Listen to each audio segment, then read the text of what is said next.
Il y a 7 ans, Ferdinand Mbaou a échappé à la mort par miracle.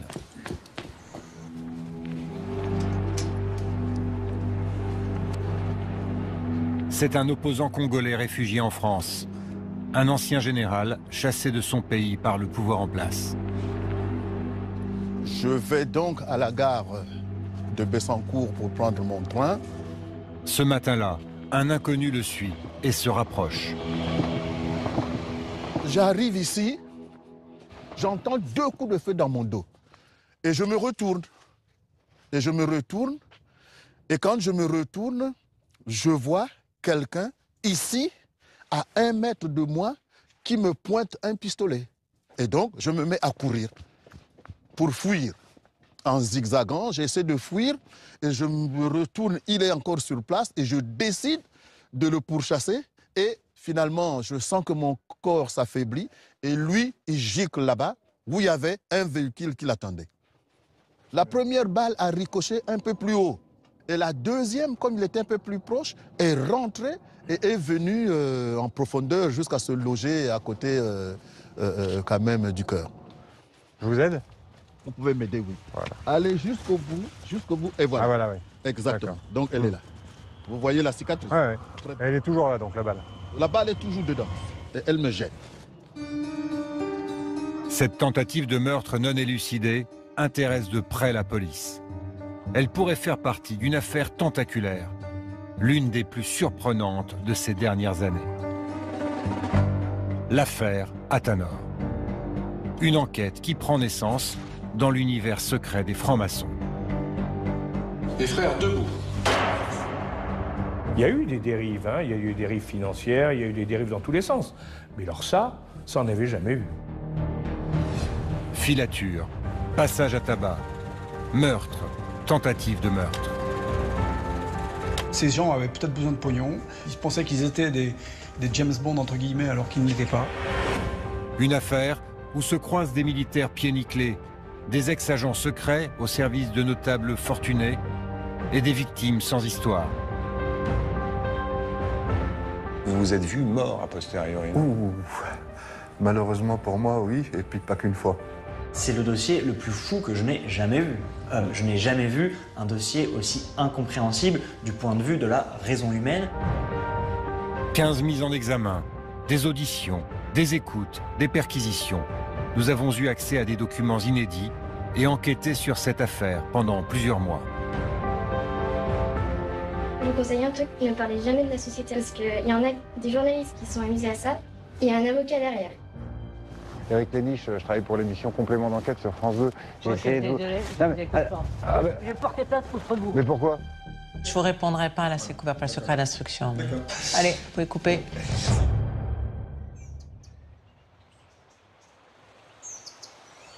Pour la police, tout commence ici, à Créteil, près de Paris. Dans ce quartier résidentiel, Marie-Hélène Dini jongle entre sa vie de famille et sa petite entreprise de formation. Mais un matin de 2019, sa vie va chavirer quand elle est violemment agressée en bas de chez elle. Alors voilà, ils étaient là, face à face, ce qui fait que j'ai vu le visage de l'un d'eux.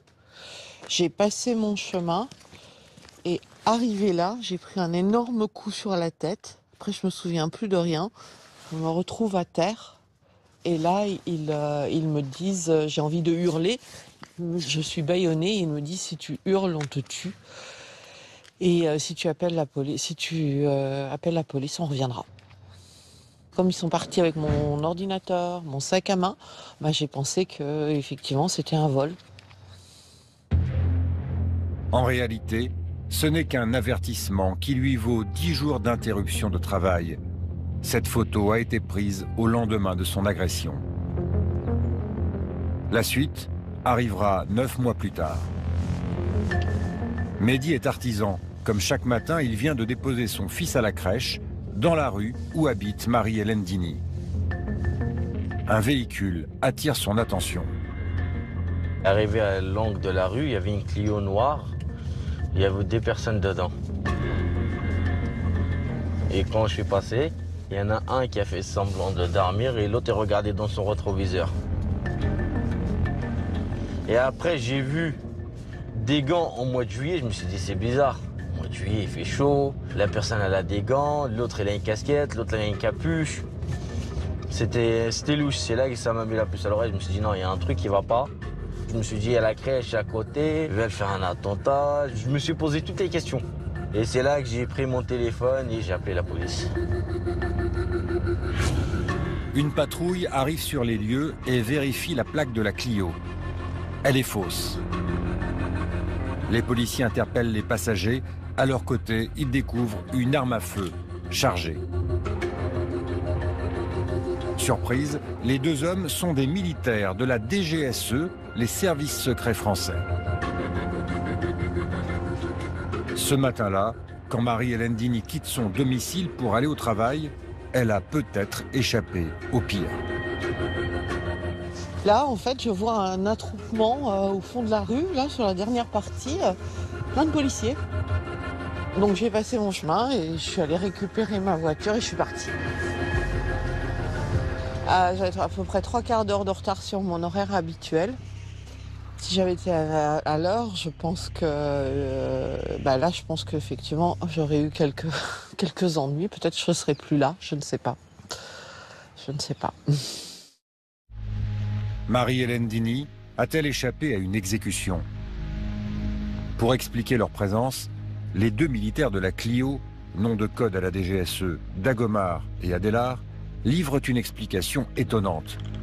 Madame Dini est, selon eux, une agent du Mossad, les services secrets israéliens. Elle ne sortait pas tous les jours à la même heure de chez elle. Il fallait qu'on se méfie, parce qu'elle pouvait être équipée d'un beeper ou d'un système d'alerte qui aurait pu alerter les gens du Mossad.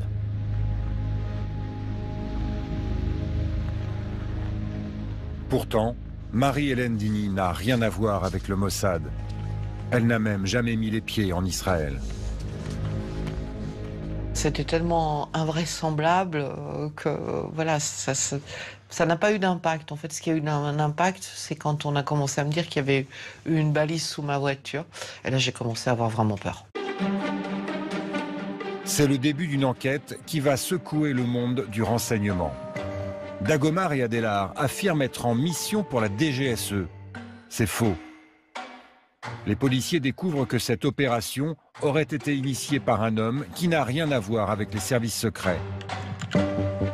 Jean-Luc Bagur, 63 ans, un ancien mécanicien devenu homme d'affaires.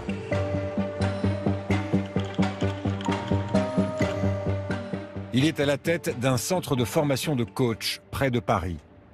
C'est un chef d'entreprise ambitieux et charismatique. Le voici interviewé en 2018. Un champ nouveau s'ouvre aujourd'hui pour le coaching. Et pour nous, faire du coaching, c'est rester éveillé, c'est demeurer avec cette capacité d'étonnement. Il dirige une dizaine de salariés et perçoit 200 000 € de dividendes par an. Il y a encore tellement de choses à apprendre. Ben oui, il y a encore tellement de choses à apprendre. Et on peut tout à fait avoir une rigueur. Il est alors interrogé par cet homme, Gabriel Hans, le président du syndicat des écoles de coaching. Extrêmement pragmatique dans sa relation au métier. Il se souvient d'un patron obsédé par la réussite. Il se débrouillait très bien en marketing. Il arrivait vraiment à gagner des parts de marché sur tout le monde et on voyait bien qu'il était absolument centré sur gagner des parts de marché. L'homme d'affaires a un atout. Son école délivre des diplômes équivalents Bac+4 contre Bac+3 pour ses concurrents. Problème pour Jean-Luc Bagur, le syndicat veut à l'époque réglementer la profession. Il risque d'être rétrogradé à Bac+3. Je pense qu'il a eu une peur très très forte en perdant cette certification de ne plus avoir de business. Comme lui faisait toute sa stratégie marketing depuis des années sur le fait qu'il avait un cran au-dessus des autres qui était complètement injustifié, là effectivement je pense qu'il s'est vraiment senti très, très en danger. Celle qui menace les affaires de Jean-Luc Bagur, c'est la secrétaire générale du syndicat, Marie-Hélène Dini. Elle-même dirigeante d'une école de coach, elle veut faire le ménage dans la profession. Pour son avocat, Joseph Cohen-Saban, c'est ce qui aurait déclenché chez Jean-Luc Bagur sa volonté d'éliminer sa cliente. C'est un personnage, un meneur d'hommes, qui a l'habitude d'imposer sa volonté partout. Je suis le chef et vous la fermez, quoi. Et lorsque ça atteint sa toute-puissance, ben on voit comment il réagit. Vous pensez que ça aurait changé quelque chose s'il avait réussi à vous supprimer? En tout cas, si le but c'était d'arrêter et de m'arrêter, oui, effectivement, parce qu'en fait, j'avais à la fois, les écoles me suivaient, et en même temps les connaissances techniques pour mener à bien ce dossier. C'est vrai que si je disparaissais, à un moment donné, le dossier, en tout cas, était en panne pour 1 an, 2 ans, on ne sait pas combien de temps. Lui, dans sa tête, probablement, ça justifiait largement le fait que je disparaisse. Jean-Luc Bagur va se servir des relations qu'il a tissées dans un univers secret auquel il appartient. Les frères debout. La franc-maçonnerie. Un monde avec ses rites et ses costumes où l'on s'appelle frère et dont l'objectif est le progrès de l'humanité. Prenez séance, mes frères. Mais la franc-maçonnerie est aussi un lieu de réseau. Jean-Luc Bagur fréquente une loge à Neuilly-sur-Seine dans cet immeuble. Elle compte une vingtaine de frères, un informaticien, un pilote d'avion, un directeur commercial qui se réunissent ici 1 fois par mois. La loge à Tanor. C'est là qu'il va rencontrer ses complices présumés. Sophie Coignard a enquêté sur la franc-maçonnerie pendant des années. Pour elle, ce monde opaque est un terreau propice aux dérives.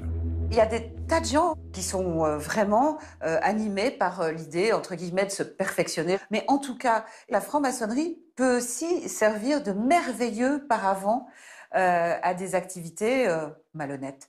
Pourquoi? Parce que vous avez la solidarité maçonnique, vous avez le secret d'appartenance, vous avez tout ce rituel et toute cette fraternité qui vous lie et qui vous garantissent en quelque sorte un mélange de cohésion et de discrétion.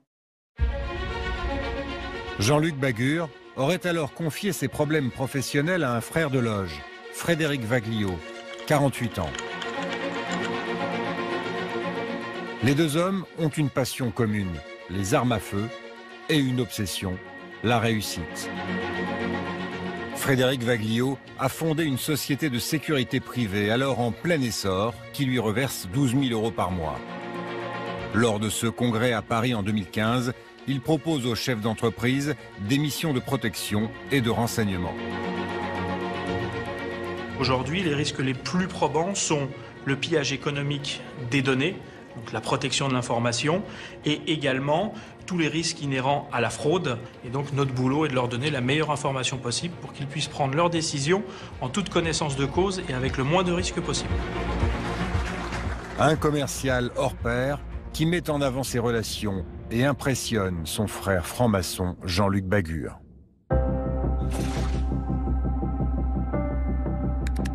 Vaglio bénéficie de la légitimité d'être franc-maçon. Et dans la loge. Il en impose, il évoque les services de renseignement.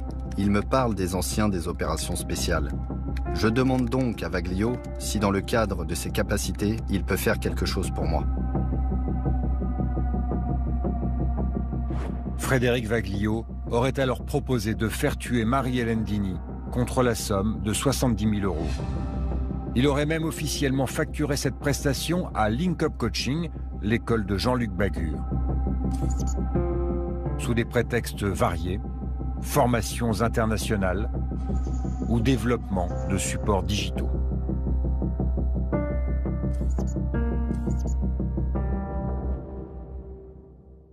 C'est tout ce qu'il y a de plus improbable en fait. C'est vraiment un monde juste à côté du monde légal. Hein. Il est juste à côté parce qu'ils disent même les facturations, etc. Pour pouvoir récupérer la TVA, enfin on se dit voilà, mais on est dans quel monde en fait?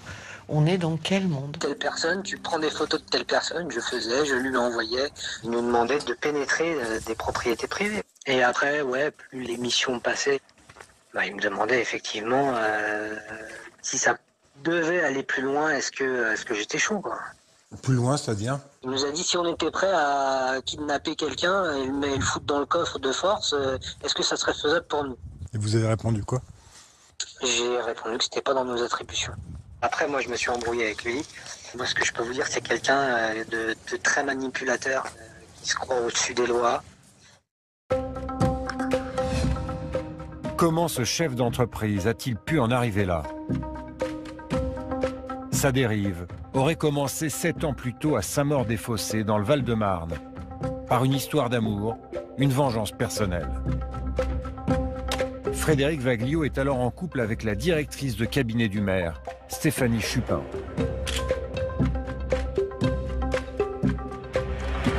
Je souhaite vous dire en 2 mots pourquoi nous ne voulons pas d'une gare à Saint-Maur-des-Fossés, ni de Grand Paris. Alors, en pleine ascension, elle s'affiche avec des personnalités de droite de premier plan. Alors ne vous inquiétez pas. Mais Frédéric Vaglio se met en colère quand un adversaire politique, Jean-François Le Helloco, accuse sa compagne de détournement de fonds publics. C'est un monsieur qui a pendant des années écrit, propagé, diffusé le maximum de méchanceté, d'horreur et de fausses rumeurs sur ma compagne. J'ai demandé clairement à ce qu'on lui casse la gueule.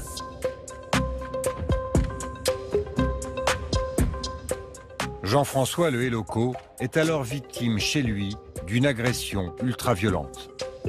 2 hommes cagoulés filmés sur cette vidéosurveillance pénètrent dans son jardin, se jettent sur lui et le passent à tabac.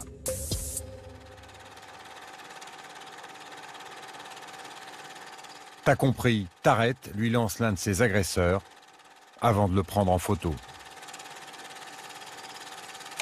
C'est la première fois qu'il est confronté à devoir montrer à sa compagne qu'il ne la laisse pas se faire embêter.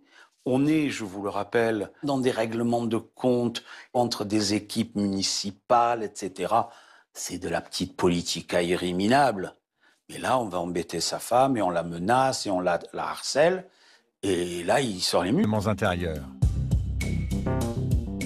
L'un de ses anciens collègues, ami de 30 ans, a essayé de comprendre comment Daniel Beaulieu a pu passer du côté obscur. Il n'a pas voulu être filmé. Voici la retranscription de notre échange.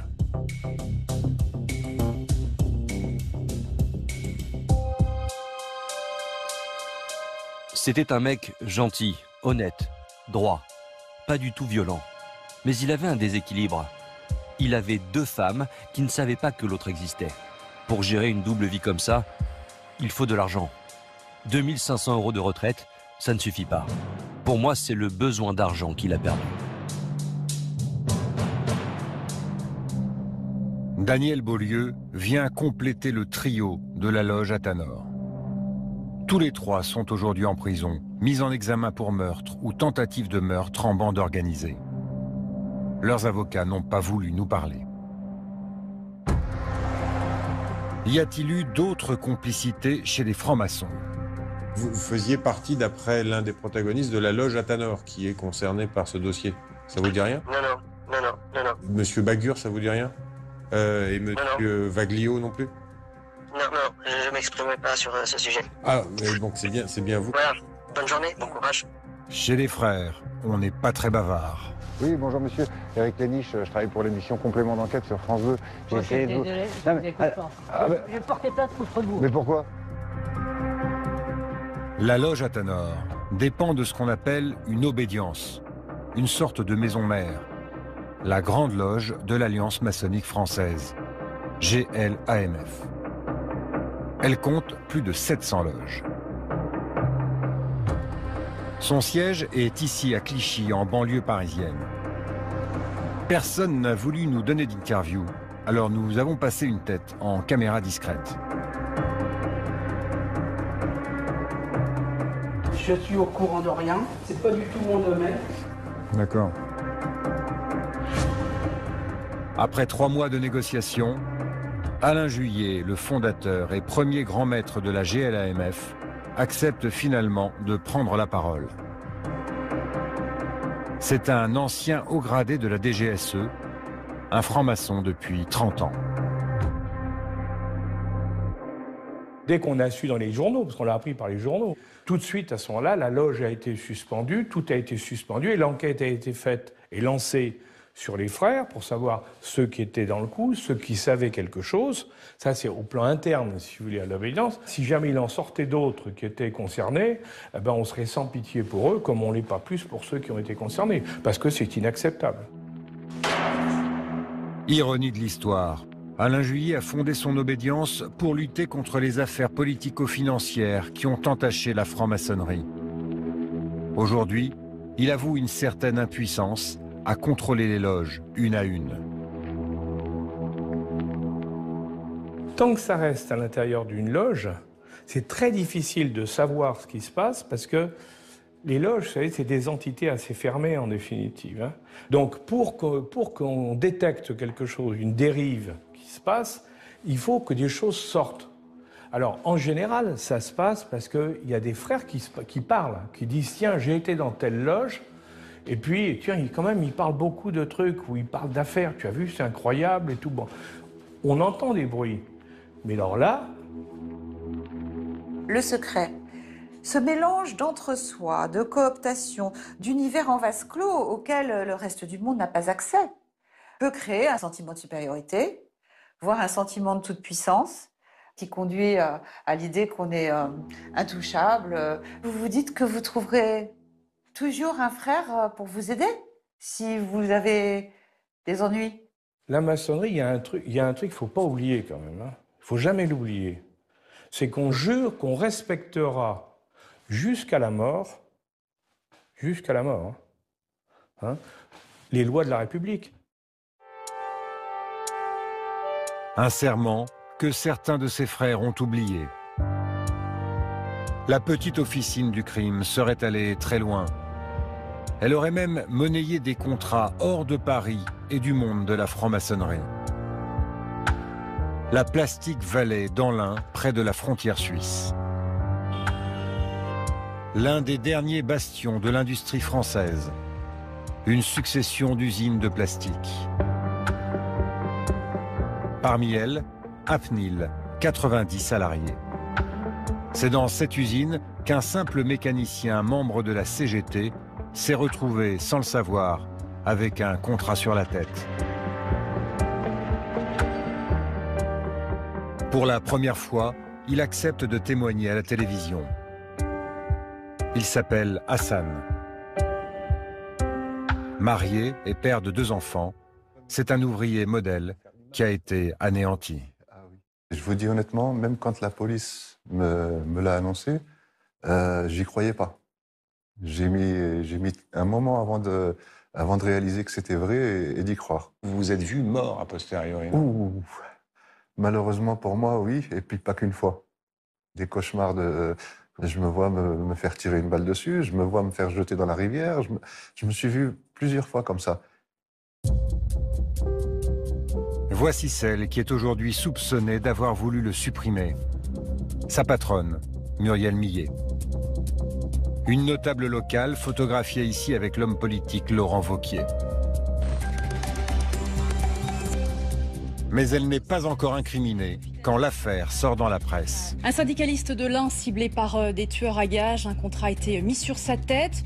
La patronne accepte d'être interviewée sans montrer son visage. Elle se dit stupéfaite.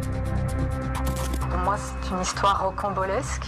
Il est travailleur, il est assidu, il fait bien son travail, il s'entend avec tout le monde. Donc je ne comprends pas d'où vient cette histoire. Muriel Millet dit-elle la vérité?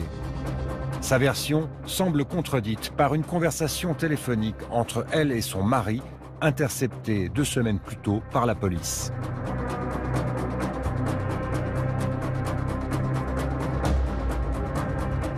J'espère qu'il va être courageux et puis bien fermer sa gueule. Ouais. Enfin bref, on n'en parle pas là. Ouais, on verra bien. L'homme qui doit bien fermer sa gueule, c'est Frédéric Vaglio, le chef d'orchestre d'Athanor. Il a rencontré le couple lors d'une soirée où il se serait fait passer pour un ancien des services de renseignement. Vincent Gautrono est le journaliste qui a sorti l'affaire. Il a tenté de comprendre comment ce couple de patrons prospères a pu déraper. Ces deux chefs d'entreprise, cette femme et son mari, ils sont un petit peu embarqués dans l'univers de ce mec-là qui se présente comme un ancien agent secret, qui a des mystères, qui a des secrets. Je pense qu'ils sont un peu fascinés et qu'ils se laissent d'une certaine manière embarquer.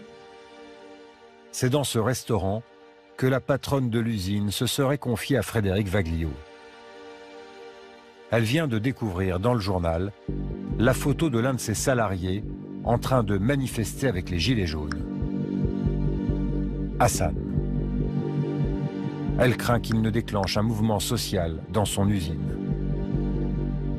Pour moi, si elle me connaissait réellement, elle n'aurait pas dû avoir peur de ça. Et vous pensez qu'elle a eu peur? C'est possible. Mais avoir peur des syndicats, les gens, il y aurait beaucoup de monde qui serait sous terre à cette heure-ci. Frédéric Vaglio semble leur avoir fait peur professionnellement pour l'avenir de leur entreprise en leur disant écoutez, si Hassan aujourd'hui, il vous embête, il vous dérange, imaginez ce que ça va être dans 2-3 ans quand il va avoir fédéré autour de lui de nouvelles recrues syndicalistes et compagnie. Il va vous ruiner votre entreprise. Et puis oui, évidemment, on peut éliminer des gens. C'est pas un problème. Évidemment, ça se fait dans les grands groupes. Frédéric Vaglio aurait alors proposé à la patronne la même solution radicale que pour la coach Marie-Hélène Dini, l'élimination d'Hassan pour 75 000 €. Un deal qu'elle aurait accepté. Elle s'est crue tout possible. Elle a pété les plombs avec son pognon. Il n'y a que ça de plausible comme explication, il n'y a rien d'autre. Pour cette mission, Frédéric Vaglio aurait une nouvelle fois fait appel à son frère de loge, Daniel Beaulieu. L'ex-agent de la DCRI aurait alors recruté un homme de main, Sébastien, 29 ans. Pour préparer l'assassinat, Sébastien aurait demandé 7 500 €. Pendant plusieurs jours, il suit tous les déplacements d'Hassan en voiture, depuis son domicile jusqu'à son travail, et même les trajets de sa femme et de ses 2 enfants.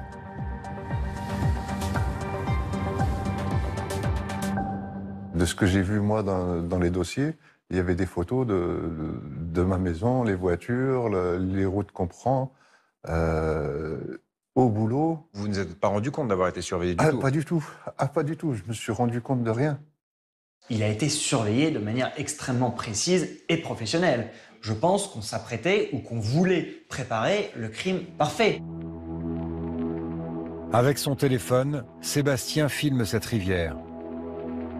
À cet endroit précis, où d'après les enquêteurs, il aurait envisagé de se débarrasser du corps du syndicaliste. Le paquet, comme il l'écrit dans ses notes. Une rivière à quelques kilomètres de la maison d'Hassan. Cette rivière, c'est une route qu'on prenait 2 à 3 fois par semaine. Aussi bien moi que ma femme. Aujourd'hui, j'ai du mal à y repasser. Encore aujourd'hui, avec tout le recul qu'il y a, j'ai encore du mal. J'ai encore du mal.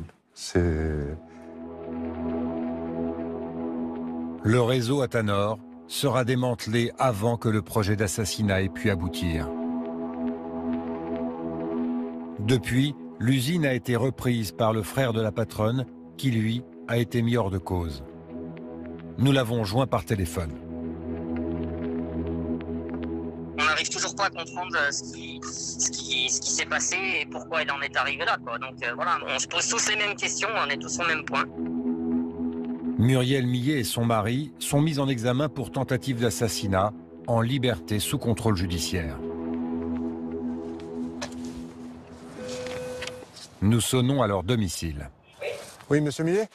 Est-ce que je pourrais vous parler? C'est le mari qui nous répond. Beaucoup de gens se demandent comment ça a pu être possible et qu'est-ce qui vous a poussé à arriver à de telles extrémités. Je n'ai pas plus de choses à répondre pour le moment. J'ai rien à dire. D'accord. Rapprochez nos avocats. Bon, ok, monsieur. Au revoir. Leurs avocats n'ont pas souhaité nous parler.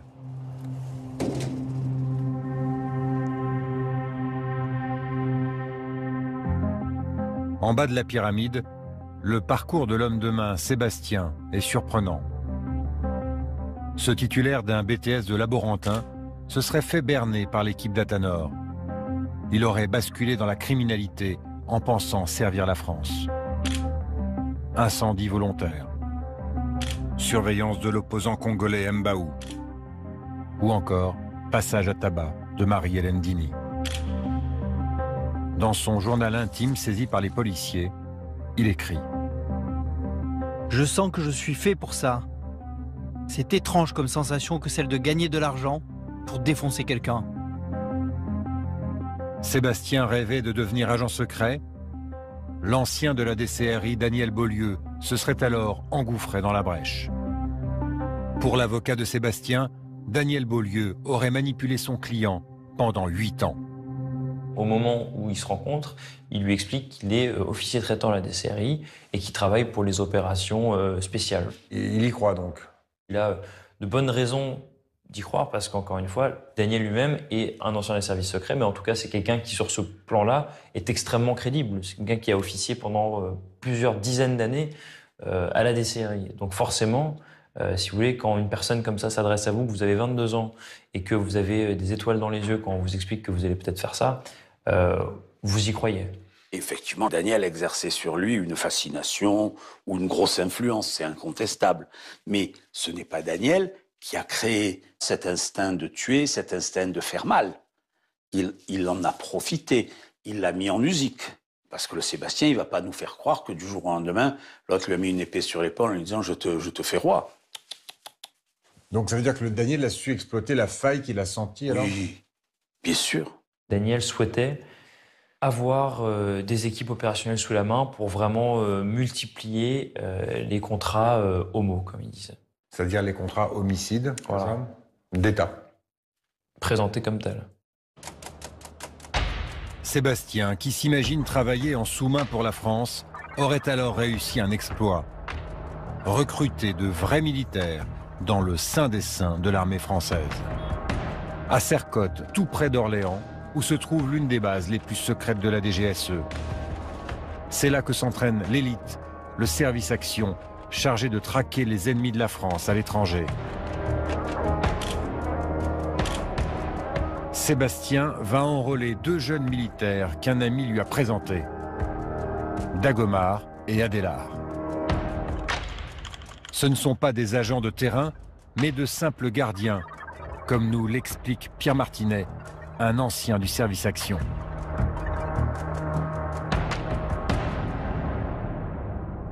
C'est quoi leur rôle en fait au sein du camp ? Soutenir l'opérationnel, c'est-à-dire au quotidien, c'est la nourriture, le mess, l'ordinaire, la restauration, le garage avec les véhicules, l'armurerie, la sécurité du camp. Et ils suivent quand même des formations de haut niveau aussi Non, non. Ces gens se voyaient comme ils n'étaient pas. Ils pensaient qu'ils étaient des James Bond, entre guillemets, alors qu'ils étaient au soutien. Et ils avaient peut-être des frustrations, effectivement. C'est au bord de cet étang, près du camp de Sercotte, que Sébastien rencontre pour la première fois Dagomar. Il lui aurait ensuite proposé 15 000 € pour un contrat homicide au nom de la France, visant la coach Marie-Hélène Dini. Dagomar a-t-il vraiment cru à cette fable? C'est ce que soutient son avocate. Je pense qu'effectivement, c'est complètement possible d'y avoir cru. Lorsque l'on est à des postes dits subalternes, mais que l'on côtoie au quotidien des gens des services actions, des services missions, qui rentrent d'Afghanistan, qui repartent à tel endroit, qu'on manipule des armes et qu'on entend toutes ces histoires, et lorsque l'on vous propose une mission qui semble correspondre à 1, vos affinités, à 2, ce que vous savez faire, à 3, ce que vous espérez, après tout, on fonce tête baissée, ça peut tout à fait arriver. Franchement, ça ne tient pas la route. Et pourquoi ça tient pas? Parce que ça se passe pas comme ça. C'est un truc sérieux, quoi. Imaginez-vous 2 secondes. Nous sommes on va dire des fonctionnaires, des militaires, donc on est payé. Vous croyez qu'on touche du fric en plus pour... Tiens, tu vas aller faire une mission homo, on va te payer un peu plus d'argent, on va te donner un peu d'argent. Pas comme ça que ça fonctionne. C'est du travail minutieux, de très longue haleine, qui demande beaucoup de travail de préparation, beaucoup de réunions, c'est énorme, hein, sur le plan administratif. Hein. Même à la fin, On n'appelait plus le service action, on appelait le service administratif, tellement on avait de réunions, de comptes rendus. Donc vous voyez, on n'est pas tamponné au bord d'un lac pour nous dire tiens, 10 000 balles pour aller faire. Non, c'est pas comme ça que ça fonctionne. Il ne s'interroge pas sur le fait pourquoi on est venu me voir moi. Il y a dans le centre des centaines de gars dont c'est le métier et on vient voir les porte-clés. C'est quoi cette histoire?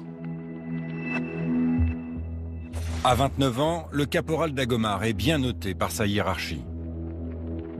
Excellent sportif. Intelligent et volontaire. Il dispense une bonne instruction à ses subalternes. Mais ses supérieurs émettent une réserve. Très puéril, il doit faire attention à ses prises d'initiative. Comment la DGSE a-t-elle pu passer à côté de la dérive de Dagomar? Il a réussi à embarquer dans cette affaire son collègue Adélard. Lui aussi prétend avoir été persuadé que l'ordre venait d'en haut. Je pense que la DGSE devrait être un tout petit peu plus claire sur ses processus internes et peut-être contrôler un tout petit peu mieux qui peut donner des ordres à qui. Et si la DGSE ne prend pas acte de ça, si elle ne se rend pas compte qu'il y a des choses à changer, c'est grave. Tous ces militaires qui sont considérés comme faisant du gardiennage ne sont pas encadrés comme ils devraient l'être. Ils auraient dû être encadrés psychologiquement, en tout cas suivis pour être sûr qu'il n'y ait pas de sortie de route. Vous n'êtes pas sans ignorer qu'il y a eu notamment des films et une série très connue. Bienvenue au bureau des légendes. Et à la suite de cette série, il y a eu une campagne de recrutement très active de la part de la Direction générale des renseignements, mais en fait pour des postes assez subalternes. Donc forcément, ça engendre des frustrations. Les ressources humaines auraient dû être beaucoup plus présentes. Encore plus ennuyeux peut-être pour la DGSE, à l'intérieur même du camp, Dagomar se serait vanté auprès de plusieurs camarades d'être en charge d'une opération homicide. Mais cette information n'est semble-t-il jamais remontée à la direction. Ceux qui ont failli, c'est pas la DGSE. Ceux qui ont failli, c'est les personnes qui savaient. Ceux qui savaient auraient dû rendre compte. Et ils ne l'ont pas fait. La question, c'est pourquoi.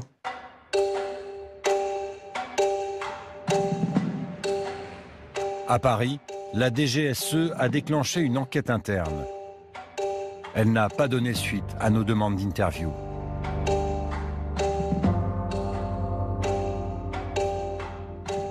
Dagomar et Adélard seront finalement arrêtés par la police en planque dans la Clio de Créteil.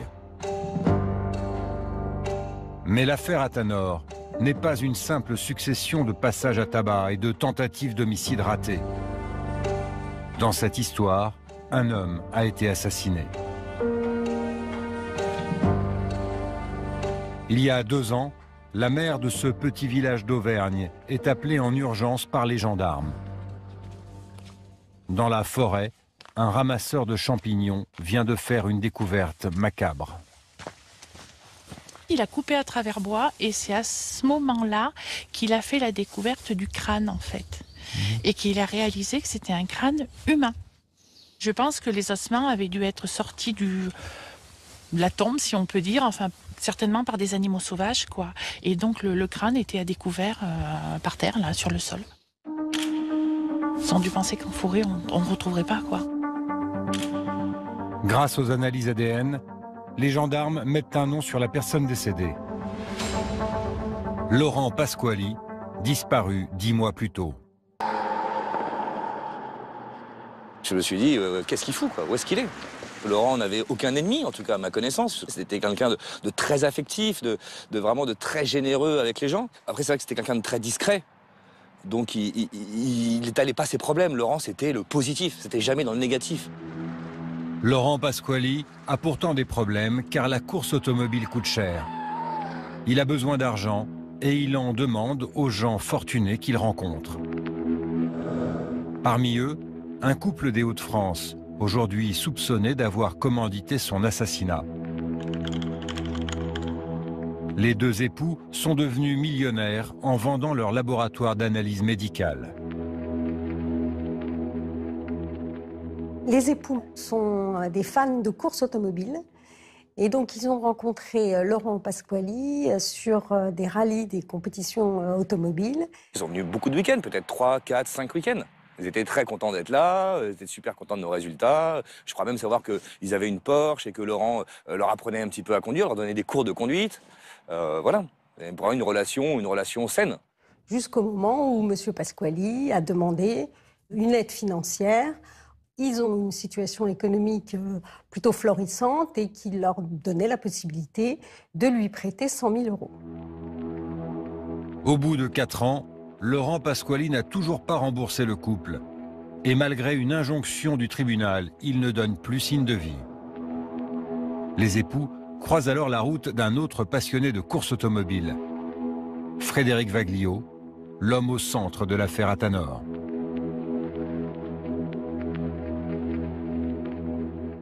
Il rencontre M. Vaglio, qui a une entreprise d'intelligence économique, comme on dit, et qui fait du renseignement et qui leur propose, parce que tout ça se sait dans ce petit landerneau de la course automobile, de retrouver la trace de M. Pasquali, qui a déménagé, qui a disparu des radars, pour leur permettre de recouvrer leurs créances.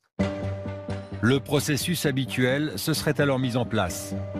Pour 12 000 euros, Frédéric Vaglio aurait fait appel à Daniel Beaulieu, qui aurait engagé Sébastien. L'homme de main retrouve l'adresse du pilote près de Paris. Selon ses déclarations à la police, il l'attend dans son parking avec un complice.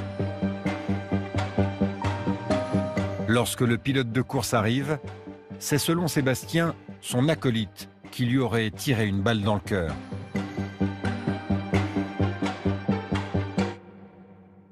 Est-ce que Sébastien reconnaît que dans le parking, ils avaient l'intention de supprimer Laurent Pasquali? Ça, il l'a admis en interrogatoire, oui. Ça a été ma première opération homo, présentée comme telle par M. Beaulieu. Il m'a dit que cet homme était une menace pour l'État. Daniel Beaulieu affirme aujourd'hui qu'il n'a pas donné l'ordre de tuer. Quant au couple, il serait tombé des nues en découvrant le meurtre dans la presse. C'est des malades, ces mecs. Tuer comme ça un gars qu'ils ne connaissent pas, froidement. Je ne conçois même pas qu'il y ait des personnes qui puissent donner cet ordre.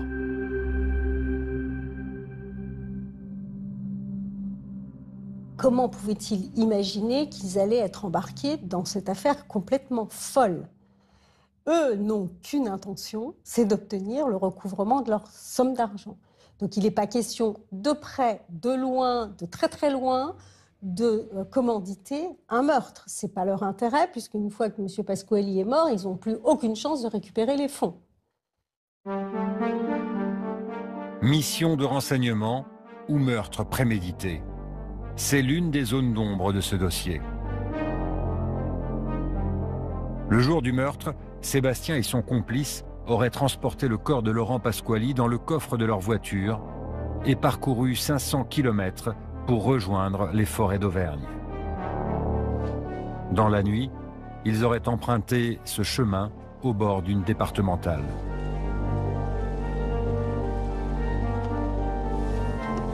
C'est là qu'ils auraient enterré la dépouille du pilote, espérant faire croire à sa disparition.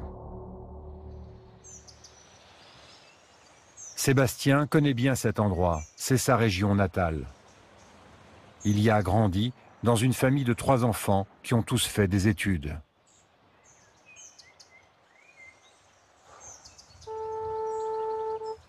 Oui, bonjour madame. Excusez-moi de vous déranger. Sa mère, bouleversée, nous a livré son sentiment sur son fils.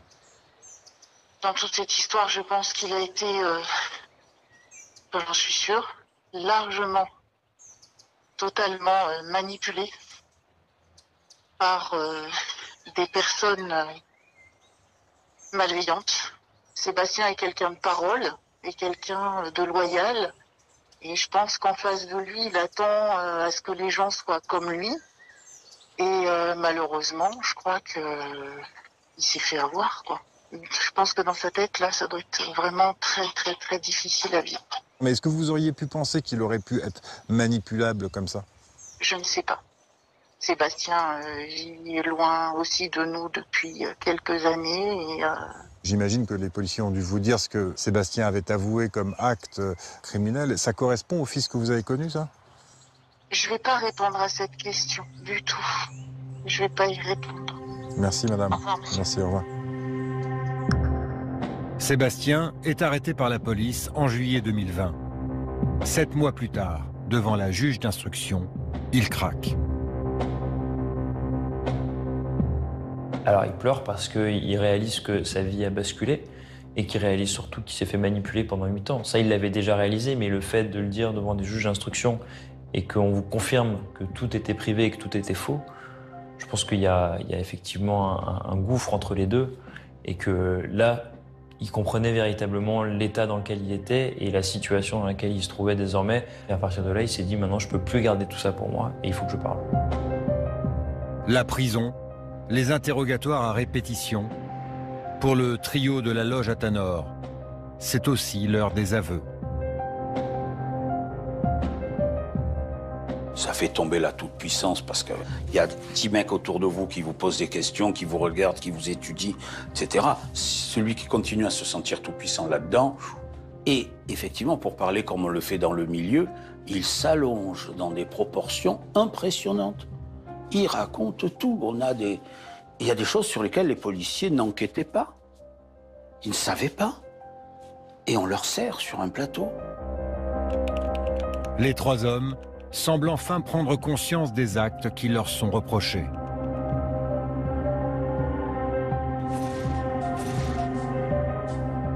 Je ne pourrai jamais assez expier. J'ai failli en tant que citoyen, en tant qu'homme, en tant que père.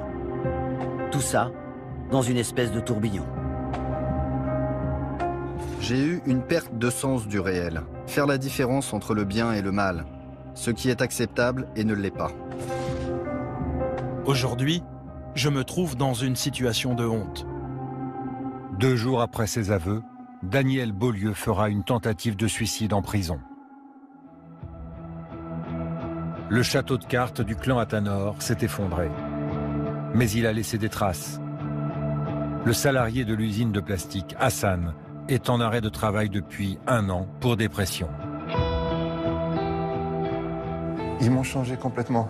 Je suis paniqué, je suis pas tranquille. Je regarde partout alors qu'avant j'étais en confiance partout.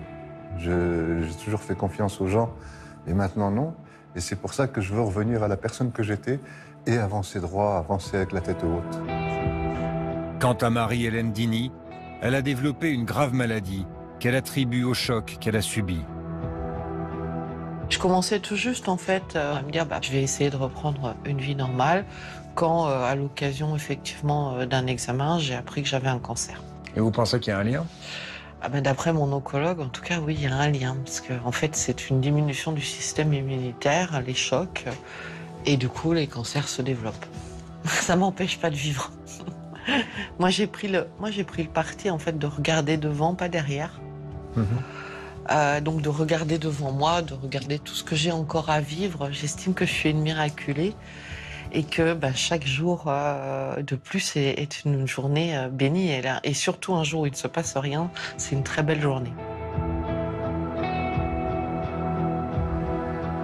Les victimes se préparent maintenant à affronter les accusés au procès qui devrait se tenir d'ici 2 ou 3 ans. Pour témoigner des dégâts causés par quelques individus qui s'étaient crus tout-puissants.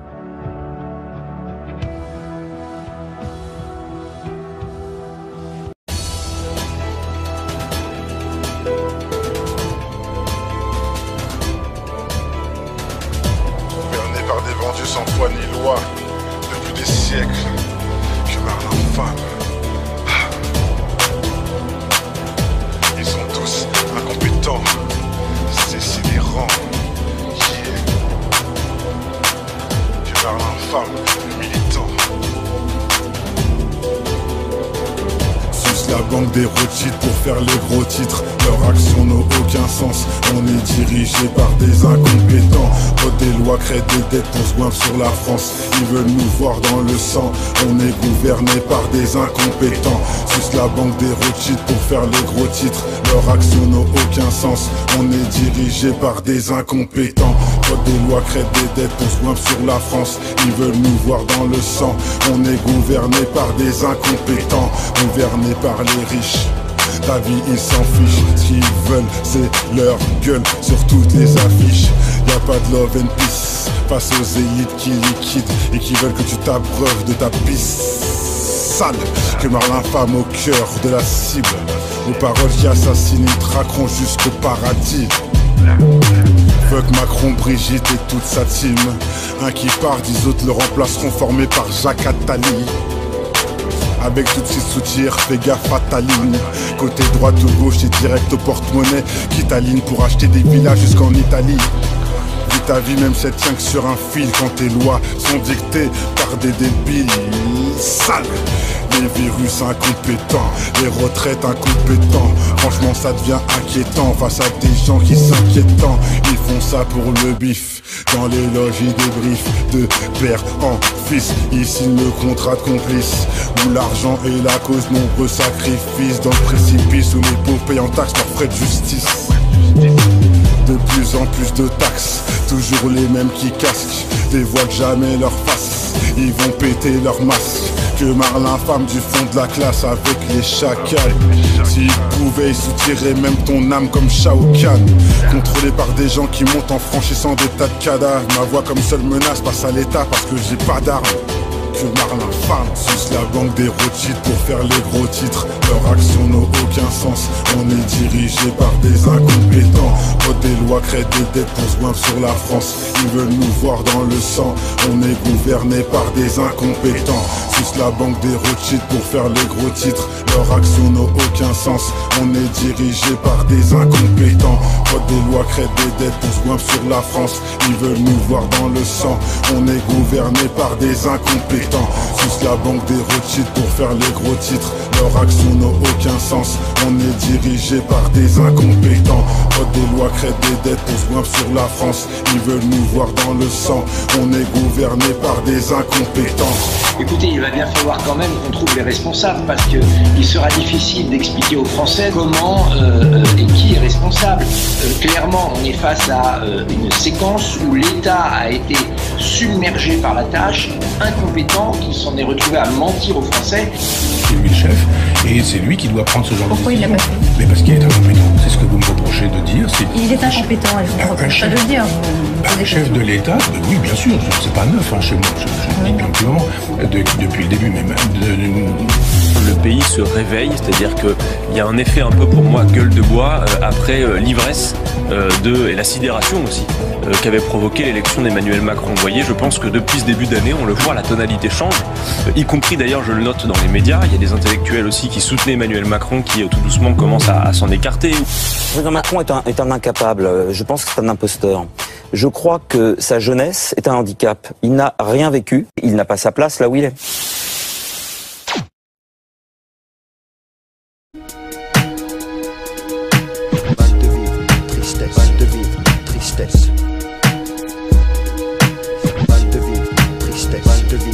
Mal de vivre qui nous anime au fin fond des abîmes. C'est le vice qui nous abîme pour des yébis trop tapines. Tu sens la rage dans la cabine, pas besoin de carabine. Quand tu vois toute la famille qui réside en Afrique, puis les villages pour pouvoir prendre tout leur fric.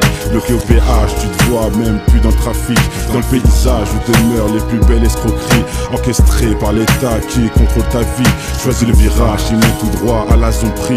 Des fils de lâches qui s'entraident que entre chéris. L'apprentissage de la rue est une vieille industrie. Le métissage vient des enfants violés de leurs nombreux crimes. Ne voilent pas la face face à la justice et l'injustice entre l'homme d'affaires et le mec qu'un pas bat plus 10. C'est les valeurs et leur conscience qui fait preuve de fainéantise. Après l'analyse, beaucoup de mecs se noient dans la tise. Traumatisé, je constate une défaillance dans l'expertise. Autant dire un gun, une gâchette et puis tu tires. Tu vas me dire, prends tes sapes, ton cache et puis tu te tires. Mais les vrais guerriers lâchent pas, c'est le conflit qui m'attire. Je n'irai pas en tant que martyr avant de partir avec les satires en enfer. Pour mal commis on t'enferme pour un Loki. Comment faire pour sortir cet enfer où les plus chanceux ressentent enferme avec une femme au fer. Le chagrin se noie dans un verre, les pompiers sont à la messe. Les cœurs pistés font leur rond et d'autres se prennent pour Jack Mesh. Chasse à l'homme contre soi-même, c'est la triste réalité. Les valeurs sont bafouées pour la crédibilité. Ils font des suivre leurs lois mais je suis pas habilité. Trop de paix sur la nature, ils blessent l'humanité. Les régions devenues des tas de sens, indiens jusqu'au pygmée. Un monde qui part dans tous les sens et qui ne cesse de s'effriter. Ils font des suivre leurs lois mais je suis pas habilité. Trop de paix sur la nature, ils blessent l'humanité. Les régions devenues des tas de sens, indiens jusqu'au pygmée. Un monde qui part dans tous les sens et qui ne cesse de s'effriter. Le vase est inondé.